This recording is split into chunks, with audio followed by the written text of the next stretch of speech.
السلام عليكم ورحمة الله وبركاته. بسم الله الرحمن الرحيم. الحمد لله رب العالمين، والصلاة والسلام على أشرف الأنبياء والمرسلين وعلى آله وأصحابه أجمعين ومن تبعهم بإحسان إلى يوم الدين. أما بعد. கண்ணியத்திற்குரிய எல்லாம் வல்ல அல்லாஹ்வின் நல்லடியார்களே, இந்த கடைசி 4 நாட்கள் மன்னரை முதல் மறுமை வரை என்கின்ற ஒரு தலைப்பை நாம் எடுத்திருந்தோம். அதில் நேற்றைய தினம் நாம் மன்னரையினுடைய அந்த விசாரணை, மன்னரையில் நடக்கக்கூடிய செய்திகள், மரண தருவாயில் ஒரு மனிதனுடைய நிலைமை எப்படி இருக்கும் என்பதை எல்லாம் நேற்றைய தினம் நாம் பார்த்தோம். அதே போன்ற ஒரு ஹதீஸையும் நான் நேற்று குறிப்பிட்டிருந்தேன். மறுமையினுடைய வீடுகளில் முதல் வீடு மன்னரை என்று. அந்த மன்னரையில் யார் வெற்றி பெற்று விட்டாரோ அதற்கு பிறகு அவருக்கு எல்லாம் வெற்றியாக அமையும் என்று நான் அந்த ஹதீஸில் உங்களுக்கு குறிப்பிட்டிருந்தேன். இதற்கு பிறகு நபி ஸல்லல்லாஹு அலைஹி வஸல்லம் அவர்கள் ஒன்றை எதிர்பார்க்க சொன்னார்கள் என்றால், அடிக்கடி ஒன்றை குறித்து எனக்கு சொல்லிக்கொண்டே இருந்தார்கள் என்றால் அது மறுமையை குறித்துதான். மறுமை ஏற்படுவதற்கு முன்னால், உலகம் அழிக்கப்படுவதற்கு முன்னால் அடையாளங்கள் என்று நபி ஸல்லல்லாஹு அலைஹி வஸல்லம் சிலவற்றை குறிப்பிட்டார்கள். அஸ்ஸாஅத்து ஸுக்ரா, அஸ்ஸாஅத்துல் குப்ரா, சிறிய அடையாளங்கள், பெரிய அடையாளங்கள் என்று பிரித்து காட்டினார்கள். இன்று நமக்கு நேரம் குறிப்பிட்ட சுருக்கமான நேரம் இருப்பதால் சிறிய அடையாளங்களில் சிலவற்றை நாம் பேசிவிட்டு பெரிய அடையாளங்களில் முதல் 2 மட்டும் இன்ஷா அல்லாஹ் இன்றைய தினம் நாம் விரிவாக பேசுவோம். சிறிய அடையாளங்களை பொறுத்தவரை ஏறத்தாழ அதில் எல்லாம் நிறைவேற்றி முடிக்கப்பட்டு விட்டது. சிறிய அடையாளங்கள் நடந்து முடிந்து விட்டன. நபி ஸல்லல்லாஹு அலைஹி வஸல்லம் அவர்களுடைய வருகை, நபி ஸல்லல்லாஹு அலைஹி வஸல்லம் அவர்களுடைய மரணம், அதற்கு பிறகு இந்த சமூகத்தில் குழப்பங்கள் தோன்றும் என்று சொன்னார். அதே போன்று இந்த சமூகத்தில் கொலைகள் அதிகரிக்கும் என்று சொன்னார்.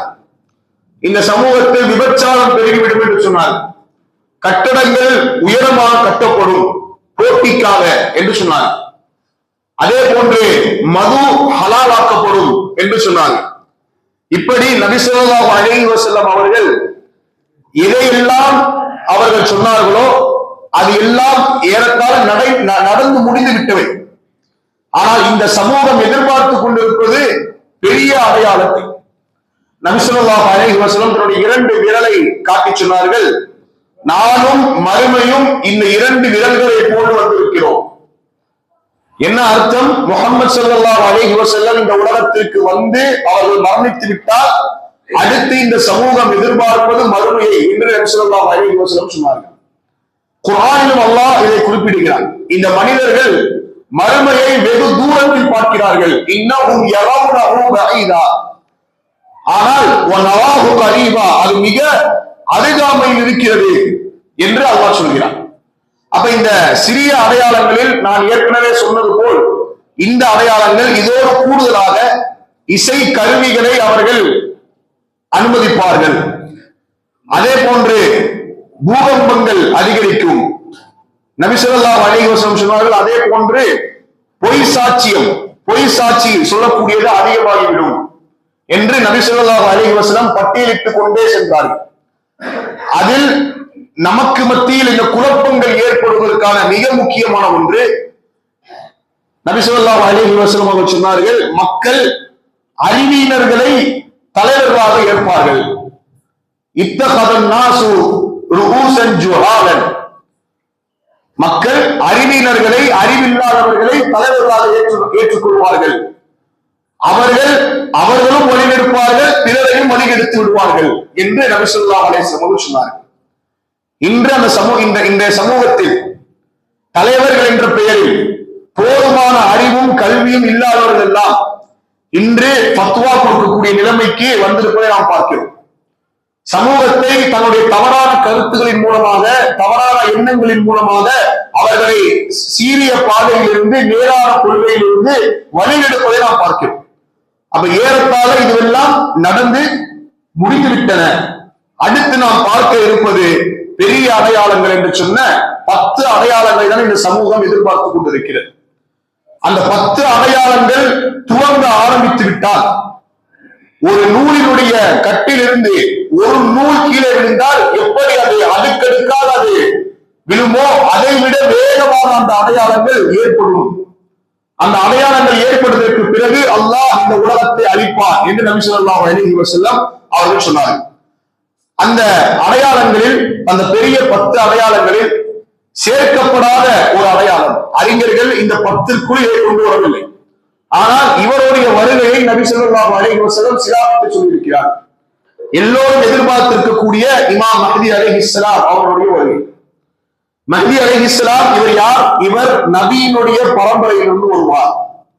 குறிப்பாக அலி ரலியல்லாஹு அன்ஹு, ஃபாத்திமா ரலியல்லாஹு அன்ஹா அவர்களுடைய பரம்பரையிலிருந்து இவர் வருவார். இவருக்கு முஹம்மது அல்லது அஹ்மத் என்கின்ற பெயர் இருக்கும். அதே நேரத்தில் இவருடைய அடையாளங்கள், இவருக்கு அகன்ற நெற்றி இருக்கும், கூர்மையான மூக்கும் இவருக்கு இருக்கும். இவர் இந்த பூமிக்கு அனுப்பப்பட்ட போது அல்லாஹ் இவரை குறித்து அறிவிப்பு செய்வார். 7 அல்லது 9 ஆண்டுகள் இந்த பூமியில் அவர் ஆட்சி செய்வார். அதே நேரத்தில் இவர் மக்களுக்கு இமாமாக நின்ற தொழுகை நடத்துவார். அதே நேரத்தில் இவரை நீங்கள் பார்த்து விட்டால், இவரை குறித்து உங்களுக்கு சொல்லப்பட்டு விட்டால், பனிக்கட்டிகளின் மீதாவது நீங்கள் ஏறி சென்று அவருக்கு நீங்கள் பையச் செய்து விடுங்கள் என்று நபி ஸல்லல்லாஹு அலைஹி வஸல்லம் இவர்களை குறித்து இந்த விஷயங்களை சொன்னார்கள். இன்றைய காலகட்டத்தில் சில பேர் மஹ்தி அலைஹிஸ்ஸலாத்து வஸ்ஸலாம் மக்காவில் இருக்கிறார், மதீனாவில் இருக்கிறார், அல்லது அவர் ஏற்கனவே பூமிக்கு வந்து விட்டார் என்றெல்லாம் சிலர் உலகை திரிவதை நாம் பார்க்கிறோம். அவர் வரும்போது அதிகமான மழை பெய்யும், அதிகமான விளைச்சல் இருக்கும் என்று இந்த அடையாளங்களை எல்லாம் நபி ஸல்லல்லாஹு அலைஹி வஸல்லம் சொன்னது போல் நடந்தால் மட்டுமே நாம் அதை உண்மை என்று சொல்ல முடியும். ஆனால் இன்று மக்களை வழிநடக்கக்கூடிய இந்த தலைவர்கள் தங்களை மஹ்தி என்று கருதி கொண்டு சிலர் இங்கே உலாவிக் கொண்டிருக்கிறார்கள். அது பொய்யான தகவல். அப்ப மஹ்தி அலைஹிஸ்ஸலாத்து வஸ்ஸலாம் 7 முதல் 9 ஆண்டுகள் ஆட்சி செய்வார். இவர் ஆட்சி செய்து கொண்டிருக்கும் பொழுதுதான் அல்லாஹ் ஈசா அலைஹிஸ்ஸலாத்து வஸ்ஸலாமை மீண்டும் இறக்குவான் இந்த பூமிக்கு. ஏன் இறக்குவான்? அதற்கு மிக முக்கிய காரணம், இவனை பற்றிதான் எல்லா நபிமார்களும் எச்சரிக்கை செய்தது. இவனை பற்றிதான் நபி நூஹ் அலைஹிஸ்ஸலாத்து வஸ்ஸலாமுடைய காலத்தில் இருந்து இவனை குறித்து எச்சரிக்காத எந்த நபியும் இந்த உலகத்தில் இல்லை. அவன்தான் மசீஹு தஜ்ஜால் என்று சொல்லக்கூடிய மிகப்பெரிய ஒரு குழப்பம் இவனுடைய குழப்பம் தான். இந்த மசீஹு தஜ்ஜால், இவனை குறித்து நாம் 3 செய்திகளை இன்ஷா அல்லாஹ் பார்ப்போம். முதல் செய்தி, இந்த தஜ்ஜால் இவனுடைய அடையாளங்கள் நாம் பின்னால பார்ப்போம். இந்த தஜ்ஜால் அப்படின்னு ஒருத்தர் இவனுடைய அடையாளங்களை போன்று நபி ஸல்லல்லாஹு அலைஹி வஸல்லம் காலத்தில் ஒரு சிறுவனுக்கு இந்த அடையாளங்கள் இருந்தன. இவனுடைய அடையாளங்களை போன்று பல சஹாபாக்கள் அல்லாஹ்வுடைய தூதரிடத்தில் அடித்து சொன்னார்கள், இவன் தான் தஜ்ஜால் என்று. குறிப்பாக உமர் ரலியல்லாஹு அன்ஹு அல்லாஹ்வுடைய தூதரிடத்தில் அடிக்கடி அனுமதி கேட்டார்கள், இவன் தான் தஜ்ஜால், இவனை கொலை செய்வதற்கு நீங்கள் எனக்கு அனுமதி கொடுங்கள் என்று அடிக்கடி கேட்டுக்கொண்டே இருந்தார். அவன் யார் என்றால் அப்துல்லா இப்னு சய்யாத் என்று சொல்லக்கூடிய இவன் தான் தஜ்ஜாலாக கருதப்பட்டவன். இவன் ஒரு யூதன். இவனிடத்தில் நபி ஸல்லல்லாஹு அலைஹி வஸல்லம் அவர்கள் ஒரு முறை செல்கிறார்கள். இவன் சிறுவனாக விளையாடி கொண்டிருக்கும் பொழுது இவனிடத்தில் நபி ஸல்லல்லாஹு அலைஹி வஸல்லம் செல்கிறார்கள். சென்று அவனுடைய முதுகிலே அடித்து விட்டு அவனிடத்தில் கேட்டார்கள், அத்தஷ்ஹது அன்னி ரசூலுல்லாஹ், நீ என்னை அல்லாஹ்வுடைய தூதர் என்று சாட்சி கூறுகிறாயா? அவன் சொன்னான், நான் உங்களை அல்லாஹ்வுடைய தூதர் என்று சாட்சி கூறுகிறேன், நீங்கள் உம்மிகளுக்கான நபி, எழுத படிக்க தெரியாத அந்த மக்களுக்கான நபியாக உங்களை நான் ஏற்றுக்கொள்கிறேன் என்று சொல்லிவிட்டு அவன் கேட்டான், அத்தஷ்ஹது அன்னி ரசூலுல்லாஹ், என்னை நீ அல்லாஹ்வுடைய தூதர் என்று ஏற்றுக்கொள்கிறாயா என்று யாரிடத்தில் கேட்டான்? நபியிடத்திலேயே கேட்டான். நபி ஸல்லல்லாஹு அலைஹி வஸல்லம் சொன்னார்கள், நான் அல்லாஹ்வையும் அல்லாஹ்வுடைய தூதரை நம்பிக்கை கொண்டேன் என்று சொல்லி அதிலிருந்து விலகிக் கொண்டார்கள். பிறகு கேட்டார்கள், நீ எதை பார்க்கிறாய், உனக்கு என்ன தெரிகிறது என்று கேட்டவுடன் அவன் சொன்னான், 2 உண்மையாளர்கள் வருகிறார்கள், 2 பொய்யர்கள் வருகிறார்கள். அதே நேரத்தில் ஒரு கடலை நான் பார்க்கிறேன், அந்த கடலுக்கு மேல் ஒரு அரசை நான் பார்க்கிறேன் என்று அவன் சொன்னான். அப்போ நபி ஸல்லல்லாஹு அலைஹி வஸல்லம் அவர்கள் ஒரு வார்த்தையை தன்னுடைய உள்ளத்தில் மறைத்து வைத்து விட்டு அவனிடத்தில் கேட்டார்கள், நான் மறைத்து வைத்த அந்த வார்த்தையை நீ சொல்லிவிடு என்று கேட்டார்கள். அவன் சரியாக அந்த வார்த்தையை துஹ் துஹ் என்று சொல்லிவிட்டான். நபி ஸல்லல்லாஹு அலைஹி வஸல்லம் மறைத்த அந்த அந்த சொல் துஹான் என்று சொல்லக்கூடிய சொல். குர்ஆனினுடைய ஒரு அத்தியாயத்தில் ஒரு அத்தியாயம். துஹான் என்றால் புகை மூட்டம். துஹான் என்கின்ற வார்த்தையை அவன் துஹ் துஹ் என்று கூறியிருக்கிறான். இதை பார்த்துதான் உமர் அவர்கள் சொன்னார்கள், அல்லாஹ்வுடைய தூதர் அவர்களே, இவன் நிச்சயமாக தஜ்ஜால் தான் என்று சத்தியமிட்டு அடிக்கடி சொன்னார்கள். அப்ப நபி ஸல்லல்லாஹு அலைஹி வஸல்லம் அதை மறுத்து சொன்னார்கள், இவன் தஜ்ஜாலாக இருந்திருந்தால் இவனை கொல்ல வேண்டிய வேலை நமக்கல்ல. இவன் தஜ்ஜால் என்று அல்லாஹ் நமக்கு அறிவிக்கவில்லை. அதே நேரத்தில் இவன் உண்மையில் தஜ்ஜாலாக இருந்தால் இவனை கொலை செய்வது ஈசா அலைஹிஸ்ஸலாத்து வஸ்ஸலாமுடைய பொறுப்பு என்பதை நபி ஸல்லல்லாஹு அலைஹி வஸல்லம் தெளிவுபடுத்தினார்கள். மீண்டும் இரண்டாவது முறை நபி ஸல்லல்லாஹு அலைஹி வஸல்லம் அவர்கள் இவனை சந்திப்பதற்காக செல்கிறார்கள். இந்த முறை அவர்கள் தோட்டங்களுக்கு மத்தியில் மறைந்து மறைந்து அவனை பார்க்க செல்கிறார்கள். ஏன் அப்படின்னா இவன் ஏதோ முணுமுணுக்கிறான், விளையாடும் போது இவன் ஏதோ உன்னை வாயில தனியா பேசிக்கிட்டே இருக்கான்.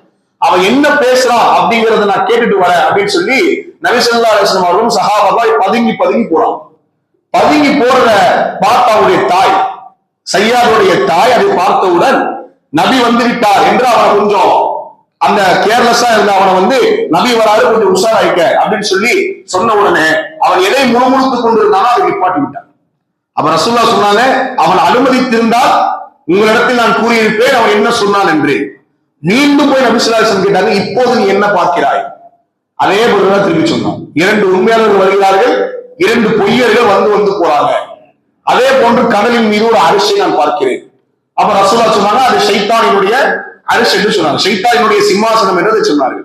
பிறகு மீண்டும் அதே வார்த்தையையும் இன்னொரு வார்த்தையும் 2 வார்த்தைகளை நபி ஸல்லல்லாஹு அலைஹி வஸல்லம் மனதில் வைத்துக் கொண்டு அவனிடத்தில் கேட்ட போது அவன் அதை சரியாக சொல்லிவிடுகிறான். இப்படி ரசூலுல்லாஹ்வுக்கு ஒரு வஹியும் அறிவிக்கப்படவில்லை, அதே நேரத்தில் இவன் தஜ்ஜால் என்கின்ற அந்த செய்தியும் உறுதிப்படுத்தப்படவில்லை. இப்படி 2 முறை நபி ஸல்லல்லாஹு அலைஹி வஸல்லம் சந்தித்ததற்கு பிறகு ஒரு முறை உமர் ரலியல்லாஹு அன்ஹு சந்திக்கிறார். உமர் அவர்கள் ஒரு முறை அப்துல்லா இப்னு உமர் அவர் ஒரு முறை சந்திக்கிறார். சந்திக்கும் போது இவனுக்கு அருகாமையில் சென்ற போது அவன் என்ன பண்ணிடுறான், கோபத்துல அவன் கத்துறான். கோபத்துல கத்தும் போது அவனுடைய அந்த சத்தம் ஒரு கழுதை கனைப்பது போல் இருந்தது. அவனுடைய உருவம் அப்படியே பெருத்து போய் ஒட்டுமொத்த தெருவையும் மறைக்கும் அளவிற்கு அவனுடைய உருவம் ஊதி பிரித்து விடுகிறது.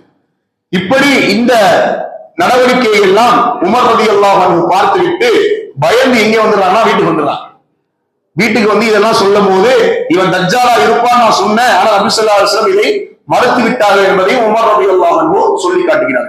இந்த அப்துல்லா இப்னு ஸையாத் பின்னால் காலத்தில் இவன் எங்கே போன தெரியல, மக்கள் மதீனா முழுவதுமாக தேடுகிறார்கள், சஹாபாக்கள் தேடினார்கள், இவன் எங்கே சென்றான் என்று மக்களுக்கு தெரியவில்லை. ஆனால் இன்னொரு ஒரு கருத்தும் இருக்கிறது, இவன் பிற்காலத்தில் இஸ்லாமை ஏற்றுக்கொண்டான் என்றும் ஒரு கருத்து இருக்கிறது. அப்ப இந்த அப்துல்லா இப்னு ஸையாத் தஜ்ஜாலாக கருதப்பட்டான். ஆனால் உண்மையில் தஜ்ஜாலை பார்த்தவர் ஒருவர் இருக்கிறார், ஒரு நபித்தோழர் தஜ்ஜாலை பார்த்திருக்கிறார். நபி ஸல்லல்லாஹு அலைஹி வஸல்லம் ஒரு முறை ஒரு அறிவிப்பை செய்கிறார்கள், அஸ்ஸலாத்துல் ஜாமிஆ, தொழுகைக்கெல்லாம் நீங்கள் ஒன்று கூடுங்கள் என்று ஒரு அறிவிப்பை செய்கிறார்கள். எல்லோரும் ஒன்று கூடியதற்கு பிறகு நபி ஸல்லல்லாஹு அலைஹி வஸல்லம் மிம்பரின் மீது ஏறி நின்று தமீமுத் தாரி ரலியல்லாஹு அன்ஹு அவர்கள் கூறிய ஒரு நிகழ்வை இப்போது நான் உங்களிடத்தில் கூற இருக்கிறேன். இவர் யார் என்றால் கிறிஸ்தவராக இருந்தவர், பிற்காலத்தில் இவர் இஸ்லாமிய மார்க்கத்தை ஏற்றுக்கொள்கிறார். இவர் பார்த்த ஒரு நிகழ்வை ரசூல் ஸல்லல்லாஹு அலைஹி வஸல்லம் இவர் சொல்றார். என்ன அப்படின்னா இவர் என்ன சொல்றாரு அப்படின்னா, லக்கும் ஜுதாம் அப்படின்ற சில கோத்திரங்களோடு நாங்க 30 பேர் என்ன பண்ணோம், கடலில் பயணமாகும். கடலில் பயணமாகும் பொழுது மிகப்பெரிய அலை கடல்ல, அதனால நாங்கள் அலைக்கழிக்கப்பட்டு ஒரு தீபகற்பத்தின் ஓரத்தில் நாங்கள் எல்லாம் ஒன்று கூடினோம். அப்ப அந்த தீபகற்பத்திற்குள் நாங்கள் சென்ற போது ஜஸ்ஸாசா என்று சொல்லக்கூடிய ஒரு பிராணியை நாங்கள் பார்ப்போம். அந்த ஜஸ்ஸாசாவுடைய பிராணி எப்படி இருந்துச்சு அப்படின்னா, முன்னாலும் ஃபுல்லா முடியா இருந்துச்சு, பின்புறமும் முழுவதுமாக முடியாக இருந்தது. எது முன்புறம் பின்புறம் என்று அடையாளம் தெரியாத அளவிற்கு அது இருந்தது. அது எங்களை பார்த்து சொன்னது, நீங்கள் யார் என்று கேட்கும் போது நாங்கள் எங்களுடைய விவரங்களை சொன்னோம். அவரிடத்தில் ஜஸ்ஸாசா நீ யார் என்று கேட்கப்பட்ட போது அந்த ஜஸ்ஸாசா சொன்னது, இந்த தீபகற்பத்தில் உங்களை சந்திப்பதற்கு ஒருவர் ஆர்வமாக இருக்கிறார், அவரை நீங்கள் சென்று சந்தியுங்கள் என்று சொல்கிறது. அப்ப இவங்க என்ன பண்றாங்கன்னா அந்த அவரை சந்திக்க போறாங்க. சந்திக்க போன உடனே ஒரு பெருத்த உடலோடு கைகள் கால்கள் எல்லாம் பிணைக்கப்பட்டு சங்கிலிகளால் கட்டப்பட்ட ஒரு மனிதனை அந்த தீபகற்பத்தில் பார்க்கிறார். இந்த சஹாபாக்கள் அங்கே போய் அமர்ந்தவுடன் அவன் நீங்க யாரு, எப்படி இங்க வந்தீங்க எல்லாத்தையும் அவன் கேட்கிறான். கேட்ட உடனே இவனும் சொல்றாங்க, நாங்க இந்த மாதிரி கப்பல்ல பயணமானோம், இப்படி அலைகளால் அலைக்கடிக்கப்பட்டு இந்த தீபகற்பத்தின் மூலமாக நாங்கள் ஒதுங்கினோம் என்ற அந்த எல்லா நிகழ்வுகளையும் அவங்க சொல்றாங்க. சொன்னதற்கு பிறகு சில கேள்விகளை முன்வைக்கிறான். என்ன கேள்வி அப்படின்னா 3 கேள்வி கேட்கிறான். என்ன கேள்வி? பைசான் என்ற தோட்டத்துல பேரிச்ச மரங்கள் இருக்கிறது, அதிலிருந்து உங்களுக்கு பழம் வருகிறதா, நீங்க அறுவடை செய்றீங்களா பழத்தை? அப்ப வந்திருந்தவர்கள் சொன்னார்கள், ஆம், அதுல எங்களுக்கு பேரிச்ச மரம் கிடைக்கிறது, சிலவற்றை நாங்கள் உண்கிறோம், சிலவற்றை வியாபாரம் செய்து விடுகிறோம். இரண்டாவது கேட்டா, தபர்ரியா என்று சொல்லக்கூடிய ஒரு ஏரியில தண்ணி இருக்கிறா அப்படின்னு கேட்டான். அவங்க சொன்னாங்க, தண்ணீர் இருக்கிறது, விவசாயிகள் அதை விவசாயத்துக்கு பயன்படுத்துகிறார்கள். மூன்றாவது கேட்டா, சக்கர் என்ற நீர் ஊற்றுல அங்கே தண்ணி இருக்கா அப்படின்னு கேட்ட உடனே அங்கேயும் தண்ணி இருக்குன்னு சொன்னாங்க. இறுதி காலத்தில் வரக்கூடிய நபி வந்து விட்டாரா, அவர் இப்போது எங்கே இருக்கிறார், மக்காவில இருந்து மதினாவுக்கு போயிட்டாரா? அவன் மக்கால இருந்தாரு, மதினாவுக்கு போனாரு. மதினால போர் செய்தாரா, அந்த போரினுடைய நிலைமை என்ன? இவர்கள் பதிலளித்தார்கள், போர் செய்தார், போரில் அவருக்கு வெற்றியே கிடைத்தது என்று இவர்கள் பதில் சொன்னார். இந்த எல்லா பதிலையும் அவன் கேட்டுவிட்டு அவன் சொன்னான், நீங்கள் சொன்ன அந்த பைசா என்கின்ற தோட்டத்தில் விரைவில் பழங்கள் காய்க்காமல் போகும். தபர்ரியா என்று சொல்லக்கூடிய அந்த நீரோடையில் தண்ணீர் வற்றிவிடும் என்று சொல்லிவிட்டு அவன் சொன்னான், நீங்கள் எதிர்பார்க்கக்கூடிய அந்த தஜ்ஜால் நான் தான். ஒரு நாள் எனக்கு விடுதலை அளிக்கப்படும், நான் வெளியேறுவேன், வெளியேறி மக்களை நான் வழிகெடுப்பேன், எல்லா ஊர்களுக்கும் நான் பயணமாவேன், 2 ஊரை தவிர. மக்கா மதினா ஆகிய 2 ஊர்களில் எனக்கு அனுமதி கிடையாது. அங்கே மலக்குமார்கள் நின்று கொண்டு என்னை தடுப்பார்கள், உள்ளே நுழைய விடாமல் என்னை அவர்கள் தடுப்பார்கள் என்று சொல்லிவிட்டு தஜ்ஜால் தன்னுடைய முழு செய்திகளையும் அவர்களுக்கு சொல்கிறார். நபி ஸல்லல்லாஹு அலைஹி வஸல்லம் அவர்கள் இதை சொல்லிவிட்டு மக்களிடத்தில் சொன்னார்கள், இவன் தான் மசீஹு தஜ்ஜால் என்று சொன்னார்கள். மசீஹ் என்கின்ற வார்த்தைக்கு 2 பொருள்கள் உள்ளன. அதில் கருப்பொருள் ஊர் சுற்றக்கூடியவன், ஊரை சுற்றி வருபவன், உலகத்தை சுற்றி வருபவன் என்றார். இந்த மசீஹ்ங்கிற பேர் ஒரு நபிக்கு இருந்துச்சு. எந்த நபி சொல்ல முடியுமா? ஈசா அலைஹிஸ்ஸலாம். மசீஹு ஈசா இப்னு மரியம், அல்லாஹ் குர்ஆன்ல சொல்றான். அப்ப தஜ்ஜால் என்றால் பொய்யன், பொய்ப்பிக்க கூடியவன் என்று அர்த்தம், அல்லது ஏமாற்றுக்காரன் என்று அர்த்தம். அப்ப இந்த மசீஹு தஜ்ஜால், இவனை குறித்து நபி ஸல்லல்லாஹு அலைஹி வஸல்லம் சொன்னார்கள், இவன் ஷாம் நாட்டினுடைய கடலுடைய பகுதியில் இருக்கிறான். மீண்டும் சொன்னார், இல்லை இல்லை, இவன் யமன் நாட்டு அந்த கடலினுடைய பகுதியில் இருக்கிறார். இவன் கிழக்கு பிரதேசத்தில் இருந்துதான் நிச்சயமாக இவன் அங்கிருந்துதான் இவன் வெளியேறுவான் என்று நபி ஸல்லல்லாஹு அலைஹி வஸல்லம் கிழக்கின் பக்கம் சைகை செய்தவாறு மக்களுக்கு இதை எடுத்து சொன்னார். சொல்லிவிட்டு அவனுடைய அடையாளங்களை நபி ஸல்லல்லாஹு அலைஹி வஸல்லம் சொன்னார்கள், இவனுக்கு ஒற்றை கண்ணுடையவனாக இருப்பான், ஒற்றை கண்ணுடையவனாக இருப்பான். ஒரு கண் திராட்சை பழத்தை போன்று அது சுருங்கி இருக்கும், 2 கண்களுக்கு நடுவில் காஃபிர் என்று எழுதப்பட்டிருக்கும். எழுத படிக்க தெரியாத எல்லோரும் இந்த காஃபிர் என்கின்ற இதை மிக தெளிவாக அவர்கள் அதை படிப்பார்கள் என்று நபி ஸல்லல்லாஹு அலைஹி வஸல்லம் இவருடைய அடையாளங்களை சொன்னார்கள். அதே நேரத்தில் இவன் வெளியேறும் பொழுது 70,000 யூதர்கள் இவனுக்கு பாதுகாப்பாக ஒன்று செல்வார்கள். பெண்கள் அதிகமாக இவனை நோக்கி செல்வார்கள், பின்னாடி ஆண்களை விட பெண்கள் செல்வார்கள். எந்த அளவுக்கு என்றால் கணவன்மார்கள் தன்னுடைய பெண்களை தூணில் கட்டி வைக்கும் அளவிற்கு இவனுடைய குழப்பம் பெருத்துவிடும். ஏன் பின்னால் செல்வார்கள் என்றால் இவன் செய்யக்கூடிய அதிசயம் தான். இவன் என்ன செய்வான்? மலையை பொழிய செய்வான், சொல்வான் மழை பொழியும். விளைச்சலை கொண்டு வர சொல்வான், விளைச்சல் வரும். ஒரு மனிதனை அழைப்பான், அவனை 2 கூறுகளாக வெட்டுவான், வெட்டிவிட்டு மீண்டும் நீ ஒன்று சேர் என்று சொல்வான், அவன் ஒன்று சேர்ந்து சிரிப்போடு வருவான். இப்படி இந்த எல்லா அதிசயத்தையும் அவன் செய்து காட்டியதால் பெண்கள் இவன் தான் அல்லாஹ் என்று நம்பி, யாருக்கு ஈமானில் குறைவு இருக்கிறதோ அவர்கள் இவனுக்கு பின்னால் செல்ல ஆரம்பிப்பார்கள். ஆனால் இங்க என்ன ஒரு விஷயம் அப்படின்னா, இதை அனைத்தையுமே இவனால் ஒரு முறை மட்டுமே செய்ய முடியும், மறுமுறை இவனால் செய்ய முடியாது. அப்ப இது போன்று அதே நேரத்தில் இவன் என்ன செய்வான் என்றால் ஒரு நல்ல நீரோடை ஒன்றை வைத்திருப்பான், தீயினால் செல்லக்கூடிய ஒரு நீரோடை ஒன்றை வைத்திருப்பான். யாரெல்லாம் இவனை பின்பற்றி இவனுக்கு பின்னால் செல்கிறார்களோ அவர்கள் சொல்லி ஏமாற்றுவான், உங்களுக்கு நான் நல்ல நீரோடையில் இருந்து தண்ணீர் குடிக்க தருகிறேன் என்று இவன் சொல்லுவான். அதே நேரத்தில் யாரெல்லாம் இவனை நிராகரித்து இல்லை இவன் ஒரு பொய்யன் என்று நிராகரித்து செல்வார்களோ அவர்களுக்கெல்லாம் நான் உங்களுக்கு தீயினால் நீர்வரையில் உங்களை தூக்கி வீசி விடுவேன் என்று இவன் சொல்லுவான். அப்ப யாரெல்லாம் இவனை பின்பற்றி போனார்களோ அல்லாஹ்விடத்தில் அவர்கள் காஃபிர்களாக கருதப்படுவார்கள். அதே இவனிடத்தில் இருந்து யார் தூரமானார்களோ அவர்களே உண்மையான முக்மீன்கள் மட்டுமே பாதுகாப்பு பெறுவார்கள் ஒரு இடத்தில்.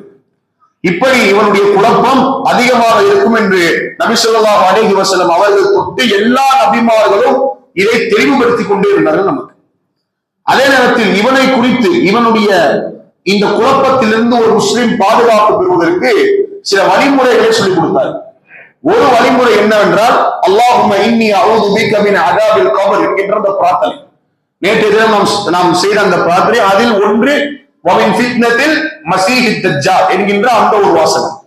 இரண்டாவது சூரத்துல் கஹ்ஃபுடைய ஆரம்ப 10 வசனங்களை நீங்கள் ஓதுங்கள் இவனை கண்டால் என்று நபி ஸல்லல்லாஹு அலைஹி வஸல்லம் சொன்னார். ஆரம்ப 10 வசனங்களை. மற்றொரு ஹதீஸில் வருகிறது இவன் வெளியேறி விட்டான் என்ற செய்தி கிடைத்து விட்டால் உங்களால் எவ்வளவு தூரத்திற்கு நீங்கள் ஓட முடியுமோ இவனை விட்டு விரண்டு ஓட முடியுமோ நீங்கள் விரண்டு ஓடுங்கள் என்று நபி ஸல்லல்லாஹு அலைஹி வஸல்லம் சொன்னார்கள். ஏன்னா இவனுடைய குழப்பம் அவ்வளவு மோசமான ஒரு குழப்பமாக இருக்கும் என்று சொன்னார். இப்படி நபி ஸல்லல்லாஹு அலைஹி வஸல்லம் சொல்லிவிட்டு சொன்னார்கள் 3 அடையாளங்கள். இந்த 3 அடையாளங்கள் வெளிப்பட்டு விட்டால் ஒரு முஃமினுடைய துஆ தௌபா அவருடைய தௌபாவுடைய வாசல் அதோடு மூடப்படும் என்று சொன்னார்கள். அதில் ஒன்று தஜ்ஜால் வெளியேறிவிட்டார். தஜ்ஜால் வெளியேறிவிட்டால் தௌபாவினுடைய வாசல்கள் மூடப்படும். அதாவது 3ல 1. அதே போல சூரியன் கிழக்கிலிருந்து உதிப்பது.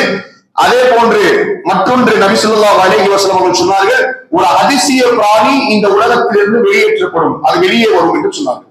இந்த 3ம் நடக்கின்ற வரை தௌபாவுடைய வாசல்கள் திறக்கப்பட்டிருக்கும். 3ம் நடந்துவிட்டால் அது மூடப்படும் என்று சொன்னார்கள். இவனை கொலை செய்வதற்கு தான் நபி ஸல்லல்லாஹு அலைஹி வஸல்லம் சொன்னார்கள் ஈசா அலைஹிஸ்ஸலாத்து வஸ்ஸலாம் அவர்களை அல்லாஹ் இறக்குவார். டமாஸ்கஸில் இருக்கக்கூடிய வெள்ளை மனாராவில் ஈசா அலைஹிஸ்ஸலாத்து வஸ்ஸலாம் இறங்குவார்கள். இறங்கி அவர்கள் தொழுகைக்காக வரும் பொழுதுதான் மஹ்தி அலைஹிஸ்ஸலாத்து வஸ்ஸலாம் இமாமாக நின்று அவர்கள் தொழ வைப்பதற்கு தயாராகுவார். அப்ப ஈசா அலைஹிஸ்ஸலாம் பார்த்த உடனே நீங்கள் மக்களுக்கு தொழுகை நடத்துங்கள், நீங்கள் நபி ஆயிற்றே என்று சொல்லும் பொழுது ஈசா அலைஹிஸ்ஸலாம் சொல்லுவாங்க நான் இந்த சமூகத்தை சார்ந்தவன் அல்ல, நான் ஒரு நபி தான். ஆனால் இப்போது நான் நபியினுடைய அந்தஸ்தில் வரவில்லை, முஹம்மது ரசூலுடைய ஒரு உம்மத்தில் ஒருவனாக நான் வந்திருக்கிறேன். எனக்கு என்ன கிடையாது, அந்த அந்தஸ்து கிடையாது, நீ உங்களுக்கு தான் அந்த உரிமை இருக்குன்னு சொல்லி ஈசா அலைஹிஸ்ஸலாம் அவர்கள் சொல்லுவாங்க. இதற்கு பிறகுதான் ருத் என்று சொல்லக்கூடிய ஒரு இடம். இந்த இடத்தில் ஈசா அலைஹிஸ்ஸலாத்து வஸ்ஸலாம் அவர்கள் இவனை கொலை செய்வார்கள். ஈட்டியை கொண்டு இவனை குற்றி இவனை கொலை செய்வார்கள். அப்ப இவனுடைய குழப்பம் தான் பல இடங்களில் நபி ஸல்லல்லாஹு அலைஹி வஸல்லம் எச்சரிக்கை செய்து சொன்னார். இவன் ஒரு கண் உடையவனாக இருந்தாலும் அல்லாஹ் ஒற்றை கண் உடையவன் அல்ல என்பதை மீண்டும் மீண்டும் இவனை குறித்து தெளிவுபடுத்திக் கொண்டே இருந்தார். அதனால நம்ம அந்த துவால பாக்குறோம். அந்த துவால 2 செய்திகள் ரொம்ப முக்கியம். ஒன்னு அஸாபுல் கப்ர், இன்னொன்று மஸீஹுத் தஜ்ஜால். அது போல நரகத்தினுடைய வேதனை. இந்த 2ம் உலகத்தில் நடக்கக்கூடிய ஒன்றுனா அது ஒண்ணு என்னதான் தஜ்ஜாலுடைய குழப்பம் தான். மற்ற 3மே நம்முடைய மரணத்திற்கு பிறகு நடக்கக்கூடியவை. அப்ப அந்த காலத்தில் நாம் வாழ்ந்தால் அல்லாஹ் நம்மை இந்த போன்ற குழப்பத்திலிருந்து நம்மை பாதுகாக்க வேண்டும் என்று நாம் அல்லாஹ்விடத்தில் பிரார்த்தனை செய்ய வேண்டும். அதே நேரத்தில் 30 பொய்யர்கள் தோன்றுவார்கள் என்று நபி ஸல்லல்லாஹு அலைஹி வஸல்லம் சொன்னார். 30 தஜ்ஜால், 30 பொய்யானவர்கள் இந்த சமூகத்தில் தோன்றுவார்கள் என்று சொன்னார். இப்படி இவர்களுடைய இந்த குழப்பம் முடிந்த உடனே நபி ஸல்லல்லாஹு அலைஹி வஸல்லம் அடுத்த மறுமையினுடைய அடையாளம் யாஜூஜ் மஅஜூஜ் என்று சொல்லக்கூடிய ஒரு கூட்டம். இப்ப இந்த 10 அடையாளங்கள் இருக்கு இல்லையா, இது நம்ம ஒரு ஆர்டர்ல சொல்றோம். ஆனா எந்த ஆர்டர்ல இது நடக்கும் அப்படிங்கிறதுல மார்க்க அறிஞர்கள் மத்தியில் கருத்து வேறுபாடு இருக்கு. இதுக்குன்னு ஒரு தனியா ஒரு ஆர்டர் சொல்லப்படாது. இது எது வேணாலும் முந்தியும் நடக்கலாம் பிந்தியும் நடக்கலாம். அப்ப நான் ஒரு குறிப்பிட்ட ஒரு ஆர்டர்ல உங்களுக்கு சொல்றேன். யாஜூஜ் மஅஜூஜ் இவர்கள் யார் என்றால் இவர்கள் ஏற்கனவே வாழ்ந்தவர்கள் தான். இவர்கள் புதுசா உருவாக போறது கிடையாது. அதே மாதிரி தஜ்ஜாலுமே ஏற்கனவே இருந்தவன் தான். அவனும் ஒரு படைப்பு தான். ஏதோ வானத்திலிருந்து குதிச்சாலும் நம்ம என்ன பண்ணக்கூடாது, யோசிக்க கூடாது. இன்னைக்கு சில பேர் என்ன பண்றாங்கன்னா சயின்ஸை வச்சு அறிவியலை வச்சு நாங்க தஜ்ஜாலுடைய ஐலாண்டை கண்டுபிடிச்சிட்டோம், அது ஒற்றை கண்ணுடையதாக இருக்கும் அப்படின்லாம் சில கருத்துக்கள் சொல்றாங்க. ஆனா அல்லாஹ் அதை மறைவான விஷயமாக வைத்திருக்கிறான். அல்லாஹ்வை தவிர யாரும் அறிய முடியாது.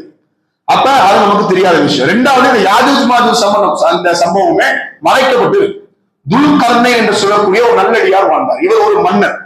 இவருக்கு துல் கர்ணை அப்படின்ற அந்த பேர் ஏன் வந்துச்சுன்னா, 2 மணிமுறையோர், 2 மணிமகுடங்களை வைத்திருந்தவர். ஏன்னா இவர் ரோம் பாரசீகம் 2 நாட்டையும் ஆட்சி செய்தவர்.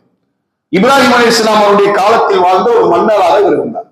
இந்த யாஜூஜ் மாஜூஜுடைய சம்பவத்தை பற்றி அல்லாஹ் சூரத்துல் கஹ்ஃபுடைய வசனங்களை நமக்கு குறிப்பிட்டு காட்டுகிறார். இந்த யாஜூஜ் மாஜூஜ் மிகப்பெரிய குழப்பங்களை செய்து வந்தார்கள். இந்த குழப்பங்களை என்ன செய்தார்கள்? அந்த மக்கள், இந்த மலைக்கு கீழ் வாழக்கூடிய இவருடைய குழப்பங்களை நீங்கள் நிறுத்த வேண்டும், நீங்கள் இரும்புக்கரம் கொண்டு தடுக்க வேண்டும், உங்களுக்கு ஏதாவது பொருளாதாரம் தேவை என்றால் அந்த பொருளாதாரத்தை கொடுப்பதற்கு நாங்கள் தயார், எவ்வளவு பொருளாதாரம் வேண்டுமானாலும் நாங்கள் கொடுக்கிறோம் என்று அந்த மக்கள் துல்கர்ணையிட்ட முறையிடலாம். இதெல்லாம் நான் சொல்றது குர்ஆனுடைய வசனம். அப்ப துல்கர்ணைன்னு சொன்னார், என்னிடத்தில் போதுமான பொருளாதாரம் இருக்கு, எனக்கு தேவை உங்களுடைய உடல் உழைப்பு தான். அப்ப நீங்க இரும்பு கட்டிகளை நீங்கள் கொண்டு வாருங்கள், செம்பை நீங்கள் உருக்கி கொண்டு வாருங்கள். நான் என்ன பண்றேன், அந்த இரும்பால் ஒரு சுவரை கட்டி அதற்கு மேல் நான் செம்பை உருக்கி நான் ஊற்றிவிட்டு அவர்களை முற்றிலுமாக நான் மூடிவிடுகிறேன் என்று துல்கர்ணைன் அவர் அந்த மக்களை நோக்கி சொல்லும் பொழுது அவர்களும் அது போன்ற ஏற்பாடுகளை செய்தார்கள். அந்த சுவற்றை துல்கர்ணைன் கட்டி அவர்களை முற்றிலுமாக தடுத்து வைத்திருக்கிறார். நபி ஸல்லல்லாஹு அலைஹி வஸல்லம் சொன்னார்கள், தினந்தோறும் அந்த சுவற்றை அவர்கள் உடைப்பதற்கு முயற்சி செய்கிறார்கள். ஆனால் அவர்கள் உடைக்க அது ஆட்டோமேட்டிக்கா என்ன ஆகும், மீண்டும் அது உயர்ந்து கொண்டே இருக்கும் என்று நபி ஸல்லல்லாஹு அலைஹி வஸல்லம் சொன்னார்கள். ஆனால் ஒரு நாள் இந்த மறுமை நாளினுடைய அடையாளங்களுடைய தொடக்கத்தில் இவர்களுக்கு விடுதலை அளிக்கப்படும். இவர்கள் ஒரு வெள்ளம் போல், இவர்களுடைய எண்ணிக்கை என்பது ஒரு வெள்ளம் எப்படி இருக்கும், அது போன்ற ஒரு எண்ணிக்கையில் இவர்கள் இருப்பார்கள். இவர்களுடைய முகங்கள் கேடயத்தை போல் அகன்ற முகத்துடையவர்களாக இருப்பார்கள். கண்கள் சிறியராக, முடிகள் செம்பட்டையாக இருக்கும். அதே போன்று 1000க்கும் மேல் இவர்கள் இருப்பார்கள். எந்த அளவுக்குன்னா கடலில் உள்ள முழு தண்ணீரையும் குடித்து முடித்து விடுவார். கடலில் உள்ள நீரூற்றில் உள்ள எல்லா தண்ணீரையும் குடித்து முடித்து விடும் அளவிற்கு இவருடைய குழப்பம் என்பது இருக்கும். இவர்கள் மக்களை சித்திரவதை செய்வார்கள், கொலை செய்வார்கள் அதிகமாக. அந்த நேரத்தில் தான் அல்லாஹ் என்ன செய்வார், மக்கள் எல்லாம் ஈசா அலைஹிஸ்ஸலாத்து வஸலாம் போவாங்க. ஈசா அலைஹிஸ்ஸலாம் அவர்களே, நீங்கள் இவர்களுக்கு எதிராக போரிட்டு இவர்களிடத்தில் எங்களை காப்பாற்றுங்க நீங்க அப்படின்னு சொல்லி மக்கள் முறையிடும் போது 2 செய்திகள் நமக்கு இங்க வருது. ஒண்ணு என்னன்னா, அல்லாஹ் ஒரு புழுவை போன்று இவருடைய கழுத்திலே அல்லாஹ் போடுவான். அந்த புழுவினாலே இவர்களுடைய மரணம் ஏற்படும் என்று ஒரு அறிவிப்பு. மற்றொரு அறிவிப்பு, உலகத்தில் உள்ள எல்லோர்களையும் கொன்று குவித்து விட்டு வானத்தில் உள்ள மலக்குகளையும் கொன்று குவிக்க வேண்டும் என்பதற்காக அம்புகளை எடுத்து வானத்தை நோக்கி எறிவார். அல்லாஹ் என்ன பண்ணுவான், அந்த அம்ப ரத்தத்துல தடவி அந்த அம்பை மீண்டும் இவரை நோக்கி அல்லாஹ் அனுப்புவான். இந்த யாஜூஜ் மாஜூஜுடைய கூட்டம் முழுவதுமாக அழிக்கப்படும். அழிச்ச உடனே இவருடைய உடல்கள் ஒரு மிகப்பெரிய துர்நாற்றம் வெளிப்படும் உலகத்தில். இப்ப மக்கள் எல்லாம் ஈசா அலைஹிஸ்ஸலாத்து வஸலாம் முறையிடும் பொழுது ஈசா அலைஹிஸ்ஸலாம் பிரார்த்திப்பார்கள், அல்லாஹ் சுப்ஹானஹு வ தஆலா ஒரு மலையை இறக்குவான். மலையை இறக்கி முற்றிலுமாக அந்த உலகமே அப்படியே கண்ணாடியை போன்று மாறிடும். முற்றிலுமாக அல்லாஹ் இவர்களை துடைத்து எறிந்து விடுவார். அதற்கு பிறகு ஈசா அலைஹிஸ்ஸலாத்து வஸலாம் அவர்கள் ஒரு மனிதன் எப்படி மரணிப்பானோ அதே போன்று அவர்கள் என்ன செய்வார்கள், இயற்கையான ஒரு மரணத்தை தழுவுவார்கள். இந்த ஈசா அலைஹிஸ்ஸலாத்து வஸலாம் வரும்போதுதான் கிறிஸ்தவர்களும் யூதர்களும் ஓடுவார்கள். ஓடி சென்று என் ரட்சகனே, எங்கள் கடவுளே, எங்கள் இறைவனே என்று ஓடுவார்கள். அப்போது ஈசா அலைஹிஸ்ஸலாம் சொல்லுவாங்க, நான் கடவுளா, நான் யாரை இறைவனை வணங்க சொன்னேன், ரப்பி வ ரப்பக்கும், இதுதான் என்னுடைய கட்டளை. ஒரு சூரத்துல் மாயிதாவுடைய ஒரு வசனம் இருக்கு, ரொம்ப சூப்பரான ஒரு வசனம். அல்லாஹ்வுக்கும் ஈசா அலைஹிஸ்ஸலாத்து வஸலாம் மத்தியில ஒரு உரையாடல். அப்ப அல்லாஹ் கேட்டான், ஈசாவே, இந்த மக்களை நோக்கி உங்களையும் உங்களுடைய தாயையும் நீங்கள் வணங்க சொன்னீர்களா அப்படின்னு கேட்பான். அல்லாஹ்க்கு தெரியும் அவங்க சொல்லல, இருந்தாலும் கேட்பான். ஈசா அலைஹிஸ்ஸலாம் சொல்வார்கள், சுப்ஹானக், நீ பரிசுத்தமானவன், நான் என்ன கூறினேன் என்பதை நீ அறிந்திருக்கிறாய். நான் என்ன கூறினேன் என்பதை நீ அறிந்திருக்கிறாய். நான் என்ன கூறினேன் என்றால், நீங்கள் அல்லாஹ் என்கின்ற ஒரே இறைவனை வணங்குங்கள் என்பதுதான் நான் கூறினேன் என்ற அந்த வசனத்தை அல்லாஹ் சுப்ஹானஹு வ தஆலா ரொம்ப அழகா சொல்றான். அதே வார்த்தையை தான் யூதர்களை பார்த்து சொல்வார்கள், நான் அல்லாஹ்வை தான் வணங்க சொன்னேன், என்னை அல்ல என்பதை அந்த இடத்தில் தெளிவுபடுத்துவார்கள். இப்படி யாஜூஜ் மாஜூஜுடைய கூட்டம் அழிக்கப்பட்டதற்கு பிறகு அல்லாஹ் சுப்ஹானஹு வ தஆலா அடுத்ததாக ஒரு அதிசய பிராணியை அல்லாஹ் வெளிப்படுத்துவான். சூரத்துன் நம்லிலே இது குறித்து அல்லாஹ் சுப்ஹானஹு வ தஆலா இந்த அடையாளத்தை குறித்து சொல்கிறான். இந்த பிராணி என்பது பூமியிலிருந்து வெளிப்படும். இது மக்களை பார்த்து யார் முஸ்லிம் யார் காஃபிர் என்பதை அடையாளம். தன்னிடத்தில் மூசா அலைஹிஸ்ஸலாத்து வஸ்ஸலாம் வைத்திருந்த அந்த அசாவை, அந்த குச்சியை, அந்த கம்பை இது வைத்திருக்கும். அதை கொண்டு யார் முஃமின் யார் காஃபிர் என்பதை அது அடையாளம். அந்த நேரத்தில் அந்த அதிசய பிராணி சொல்லும், அல்லாஹ்வுடைய வசனங்களை மறுத்து திரிந்தவன் தானே நீ என்று சொல்லி அவனுக்கு அதை அடையாளம் என்று சொன்னார். இப்படி இந்த கால்நடை வெளிப்படும். இதற்கு பிறகு சூரியனை அல்லாஹ் கிழக்கிலிருந்து உதய செய்வான். சூரியனை அல்லாஹ் கிழக்கிலிருந்து உதய செய்வான். அப்படி மேற்கிலிருந்து சூரியனை மேற்கிலிருந்து அல்லாஹ் உதய செய்வான். அந்த சூரியன் மேற்கிலிருந்து உதித்து விட்டால் அத்தோடு தௌபாவினுடைய வாசல் மூடப்படும். அத்தோடு தௌபாவினுடைய வாசல் மூடப்படும். அதற்கு பிறகு அல்லாஹ் சுப்ஹானஹு வ தஆலா 3 நிலநடுக்கங்களை கொண்டு வருவான். 3 நிலநடுக்கங்கள் யமனுடைய ஒரு பகுதியில், இன்னும் அந்த மேற்கத்திய நாடுகளில் 3 நிலநடுக்கங்கள் ஏற்படும். அதற்கு பிறகு அல்லாஹ் புகை மூட்டத்தை கொண்டு வருவான். அந்த புகை மூட்டத்தை சுவாசிக்கக்கூடிய முஷ்ரிக்குகள் அதே போன்று அல்லாஹ்வை நம்பாத அந்த இறை மறுப்பாளர்கள் அதை சுவாசித்து விட்டால் அவருடைய உடல்கள் வெடித்து சிதறி விடுவார்கள். அந்த புகை மூட்டத்தை அவர் சுவாசித்து விட்டார்கள். ஆனால் இறை நம்பிக்கையாளர்களுக்கு அது எந்த பாதிப்பையும் ஏற்படுத்தாது. ஆனா இறை நம்பிக்கையாளர்கள் ரொம்ப குறைவா இருப்பான அந்த காலத்துல அல்லாஹ் நல்ல மக்களுடைய உயிரை கைப்பற்றி விடுவான். குறிப்பாக அறிஞர்களுடைய உயிரை கைப்பற்றுவான். அல்லாஹ்வுடைய இல்மை சுமந்தவருடைய அந்த உயிரை அல்லாஹ் கைப்பற்றி விடுவான். இதற்கு பிறகு அல்லாஹ் ஒரு பெரிய நெருப்பை கொண்டு வருவான். அந்த நெருப்பு மேற்கத்திய நாடுகளில் இருந்து தொடர்ந்து எல்லோரையும் அது ஒன்று சேர்த்துக் கொண்டு எல்லோரையும் எரித்து அது கியாமத்தின் பக்கம் அது கொண்டு செல்லும். இதற்கு பிறகுதான் அல்லாஹ் சூரை உருவான் என்று நபி ஸல்லல்லாஹு அலைஹி வஸல்லம் அவர்கள் நமக்கு தெளிவாக சொன்னார். இந்த 10 அடையாளங்கள் எப்போது நடக்கும், எந்த நாளில் நடக்கும் என்பதை அல்லாஹ்வை தவிர யாரும் அறிந்திருக்க முடியாது. யூதர்கள் கேட்டார்கள், யஸ்அலூனக அனி ஸாஅத்தி அய்யான முர்ஸாஹா, இந்த நாள் என்பது எப்போது நடக்கும் என்பது அவர்கள் கேட்கிறார்கள். நபியே, நீங்கள் சொல்லிவிடுங்கள், அவருடைய அறிவை அல்லாஹ் மட்டுமே வைத்திருக்கிறார் என்று நீங்கள் சொல்லிவிடுங்கள் என்று சொன்னார்கள். ஆனால் மறுமை நாள் எப்போது நிகழும் என்கின்ற ஒரு நாளை குறிப்பிட்டு சொன்னார்கள். அது வெள்ளிக்கிழமை என்று சொன்னார்கள்.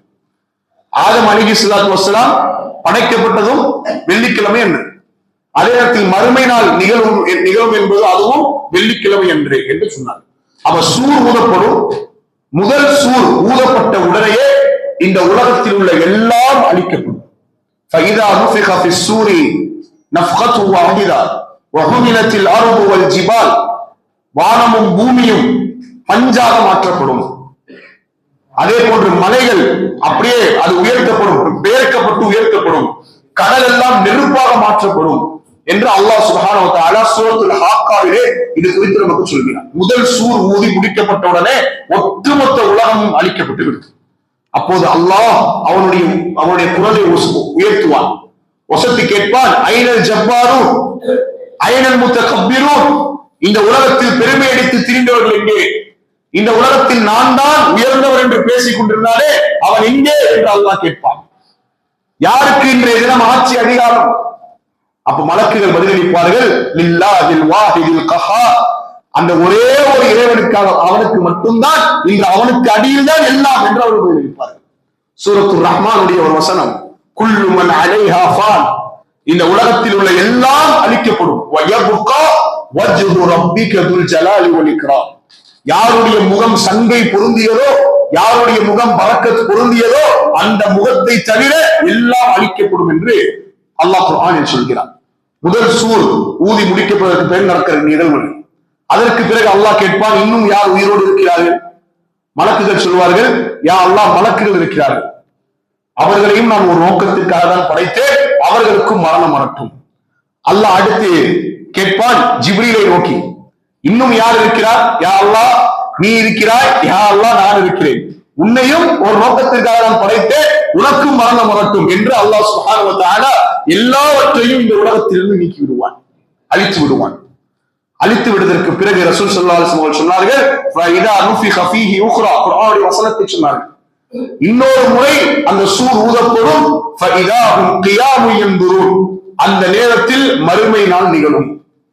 எப்படி நிகழும்? மறுமை நாள் நிகழ்ந்த உடனேயே எல்லோரும் கபரில் இருந்து எழுப்பப்பட்டு ஓட ஆரம்பிப்பார்கள். எல்லோரும் ஓடுவார்கள். ஐனல் மஃபர், தப்பிப்பதற்கு வழி எங்கே என்று எல்லோரும் ஓடுவார்கள். எங்கே தப்பிப்பது? கல்லா லா வஸர், இன்றைய தினம் தப்பிப்பதற்கான எந்த வழியும் இல்லை. இலா ரப்பிக யௌமஇதினில் முஸ்தகர், இன்றைய தினம் உங்களுடைய ரப்புக்கு முன்னால் நீங்கள் நின்றே ஆக வேண்டும் என்று சொல்லப்படும். அந்த மறுமை நாள் ஏற்பட்டு எப்படி ஓடுவார்கள் என்றால் அதையும் அல்லாஹ் குர்ஆன்ல சொல்றான். சூரத்துல் அபஸுடைய அந்த கடைசி வசனங்கள். யௌம யஃபிருல் மர்உ மின் அஹீ, ஒரு சகோதரனை பார்த்து ஒரு சகோதரன் ஓடுவார். வ உம்மிஹி வ அபீஹ், ஒரு தந்தையை பார்த்து ஒரு தாய் ஓடுவாள். ஒரு தாயை பார்த்து ஒரு தந்தை ஓடுவார். வ ஸாஹிபதிஹி வ பனீஹ், ஒரு சகோதரனை பார்த்து இன்னொரு சகோதரன் ஓடுவார். இப்படிப்பட்ட ஒரு நிலைமை இருக்கும்.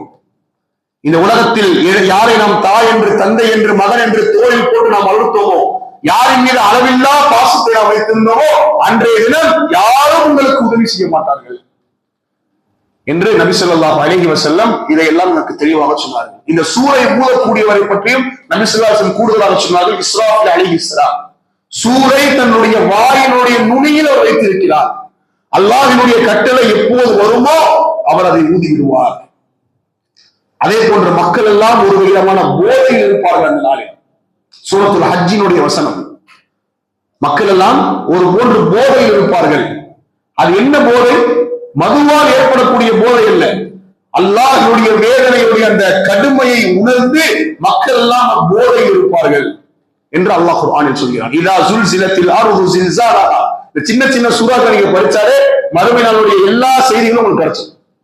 வ அக்ரஜத்தில் அர்து வஸ்காலஹா, பூமி தன்னிடத்தில் இருப்பதை வெளிப்படுத்தி விடும். வ காலல் இன்சானு மாலஹா, மனிதன் கேட்பான் இது என்ன? அவனுக்கு அது புரியாது. அவனுக்கு இது என்ன என்று மனிதன் கேட்பான். இப்படி எத்தனையோ சூறாக்கள். இந்த சூறாக்கள் எல்லாம் நமக்கு சொல்லக்கூடியது மீண்டும் மீண்டும் அல்லாஹ் ஒரு இடத்தில் அல்ல, மறுமையை குறித்து ஏறத்தாழ எல்லா சூறாக்களிலும் ஏதாவது ஒன்றை அல்லாஹ் சொல்லிவிடுவான். நீங்க குர்ஆன் எடுத்து படிச்சு பாத்தீங்கன்னா எல்லா சூறாக்கள்லையுமே மறுமையை பற்றியான நினைவு கூறுதல் இல்லாம அந்த சூறா இருக்கு. ஏதோ ஒரு வகையில ஒன்றே உங்களுடைய உயிரை நாங்கள் பறித்து மீண்டும் நீங்கள் கொண்டு வரப்படுவீர்கள் அப்படின்னு அல்லாஹ் சொல்லுவான். இல்ல மறுமையின் முன்னால் நீங்கள் விசாரிக்கப்படுவீர்கள் என்று சொல்லுவான். அல்ல மறுமையினுடைய விசாரணையை பற்றி அல்லாஹ் சொல்லுவான். இல்ல மறுமையினுடைய அடையாளங்களை பற்றி அல்லாஹ் சொல்லுவான். குர்ஆன் சூரத்துல் கியாமா என்ற தனி சூறா மறுமை நாள் குறித்து. லா உக்ஸிமு பியௌமில் கியாமா வலா உக்ஸிமு பின்னஃப்ஸில் லவ்வாமா, அல்லாஹ் மறுமை நாளின் சத்தியம் என்று சொல்கிறான். அயஹ்ஸபுல் இன்சானு அல்லன் நஜ்மஅ இஸாமா, மனிதன் நினைத்துக் கொண்டானா அவனுடைய எலும்புகளை நாங்கள் ஒன்று சேர்க்க மாட்டோம் என்று. அவனுடைய ஃபிங்கர் டிப், அவனுக்கு என்ன ஃபிங்கர் பிரிண்ட் இந்த உலகத்தில் இருந்ததோ அது கூட அவனுக்கு ஒன்று சேர்க்கப்படும் அந்த நாளில். இந்த உலகத்தில் அவன் எப்படி மரணித்தானோ அதே போன்று மறுமையில் எழுப்பப்படுவான். குர்ஆனை ஓதி அதே நிலையில் ஒருவர் மரணித்தால் நாளை மறுமையில் எழுப்பப்படும் போது குர்ஆனை ஓதியவாறே அவர் எழுப்பப்படுவார். ஹஜ்ஜில் ஒருவர் மரணித்தால் நாளை மறுமையில் தல்பியா சொல்லிக் கொண்டே அவர் நாளை எழுப்பப்படுவார். அல்லாஹ் சுப்ஹானஹு வ தஆலா அப்படிதான் எழுப்புவான். எல்லோரும் அந்த நாளில் நிர்வாணமாக இருப்பார்கள். எப்படி இந்த உலகத்தில் நாம் வரும்பொழுது நிர்வாணமாக வந்தோமோ அதே போன்று நிர்வாகமாக இருப்பார்கள். சஹாபாக்கள் கேட்டாங்க, அல்லாஹ்வுடைய தூதர் அவர்களே, நிர்வாணமாக இருந்தால் ஒரு ஆண் ஒரு பெண்ணை பார்க்க நேரிடுமே, இது சரியாக தெரியலையே அப்படின்னு கேட்டாங்க. அப்ப ரசூலுல்லாஹ் சொன்னாங்க, அவனுடைய பார்வைகளை அவன் உயர்த்த மாட்டான். அன்றைய தினம் தனக்கு என்ன நிலைமையோ என்று யோசித்த அதே கவலையில் அவனுடைய பார்வைகள் அந்த நாளில் உயராது என்று சொன்னாங்க. அப்படிப்பட்ட ஒரு கடுமையான ஒரு நாள். சூரியனை அல்லாஹ் ஒரு மைல் தூரத்தில் கொண்டு வந்து நிறுத்துவான் அந்த நாளில். நினைச்சு பாருங்க, சம்மர் சீசன்ல ஒரு ஏசி, 2 ஏசி, 3 ஏசி, எத்தனை ஏசி போட நீங்க பத்தல. 1.5 டன் 2 டன் எத்தனை டன் போட நீங்க பத்தல. ஒரு மைல் தூரத்தில் கொண்டு வந்து நிறுத்தப்பட்டால் அதனுடைய வெப்பத்தினால் மனிதர்கள் அவரவருடைய பாவத்திற்கு ஏற்ப வியர்வையில் மூழ்கி இருப்பார்கள். சிலர் முட்டி வரை, சிலர் வயிறு வரை, சிலர் முழு உடல். அந்த நேரத்தில் அல்லாஹ் சுப்ஹானஹு வ தஆலா 7 நபர்களுக்கு தன்னுடைய அரிஷுடைய நிலையை கொடுப்பார். அந்த 7 நபர்கள் யார்? அவர்கள் எப்படி விசாரிக்கப்படுவார்கள்? விசாரிக்கப்பட்டு எப்படி அல்லாஹ் எந்த மாதிரியான விசாரணைகளை வைப்பான் இன்ஷா அல்லாஹ் என்பதை நாளைய தினம் பார்ப்போம். அல்லாஹ் சுப்ஹானஹு வ தஆலா நம்முடைய எல்லா பாவங்களையும் மன்னித்து உயர்ந்த சொர்க்கத்தை அல்லாஹ் நமக்கு தருவானாக. மீதம் இருக்கின்ற ரமதானுடைய நாட்களை சரியான முறையில் பயன்படுத்தி கொண்டு எம்முடைய சியாம், எம்முடைய கியாம், எம்முடைய ருக்கு சஜ்தா அனைவற்றையும் அல்லாஹ் ஏற்றுக்கொள்வானாக. வாஹிரு தஅவானா அல்ஹம்துலில்லாஹி ரப்பில் ஆலமீன். அஸ்ஸலாமு அலைக்கும் வரஹ்மத்துல்லாஹி வபரகாத்துஹு. மற்றொரு முக்கிய அறிவிப்பு, நம்முடைய தமிழகத்தில் குறிப்பாக சென்னையில் டி நகரிலே செயல்பட்டு கொண்டிருக்கக்கூடிய ஒரு college, Aspire College of Excellence என்று சொல்லக்கூடிய ஒரு கல்லூரி, மார்க்க படிப்பை அதனுடைய தூய வடிவிலே குர்ஆன் சுன்னாவினுடைய அடிப்படையில் வழங்கி வருகிறது. இந்த காலேஜை பொறுத்தவரை அவர்கள் மார்க்க படிப்பு, அதாவது BA இஸ்லாமிக் ஸ்டடீஸ் என்று சொல்லக்கூடிய அந்த மார்க்க படிப்போடு சேர்த்து அவர்கள் உலக படிப்பு, அதாவது BBA போன்ற கோர்ஸையும் என்ன பண்றாங்க, சேர்த்து அந்த இடத்தில் வழங்கி வருகிறார்கள். அங்கே இப்போ அதற்கான சேர்க்கை நடைபெற்றுக் கொண்டிருக்கிறது. இன்ஷா அல்லாஹ் தேவையுடையவர்கள் அதற்கான அந்த பேம்ப்ளெட்ஸும் இங்க நம்ம பள்ளியில இருக்கு. இன்ஷா அல்லாஹ் அதை பெற்றுக்கொண்டு அதில் சேர்க்க விரும்புபவர்கள் இன்ஷா அல்லாஹ் இதை நீங்கள் பயன்படுத்திக் கொள்ளுங்கள். அதே போன்று இந்த மார்க்க படிப்பு என்பது 3 ஆண்டுகள் நடக்கும். இன்ஷா அல்லாஹ் 3 ஆண்டுகள் ஒரு BA கோர்ஸ் எப்படி நம்ம படிப்போமோ அதே போன்ற 3 ஆண்டுகள் அகீதா, இஸ்லாமிய கொள்கை விளக்கம், அதே போன்ற ஃபிக்ஹ் சட்டங்கள், அதே போன்ற சீரா வரலாறுகள் என்று எல்லாவற்றும், ஹதீஸ், உசூலுல் ஹதீஸ், ஹதீஸினுடைய கலை, குர்ஆனினுடைய கலை என்று 3 ஆண்டுகள், அதே போன்ற அரபு மொழியினுடைய அந்த கிராமர் அனைத்தையும் மிக சிறந்த முறையில் சிறந்த அறிஞர்களை வைத்து இங்கே சொல்லிக் கொடுக்கப்படுகிறது. தேவையுடையவர்கள் இன்ஷா அல்லாஹ் பயன்படுத்திக் கொள்ளுங்கள். அல்லாஹ் சுப்ஹானஹு வ தஆலா நம் அனைவருடைய பாவங்களை மன்னிப்பானாக. வாஹிரு தஅவானா அல்ஹம்துலில்லாஹி ரப்பில் ஆலமீன். சுப்ஹானல்லாஹ். அடுத்த இருக்க வந்துட்டாங்களா?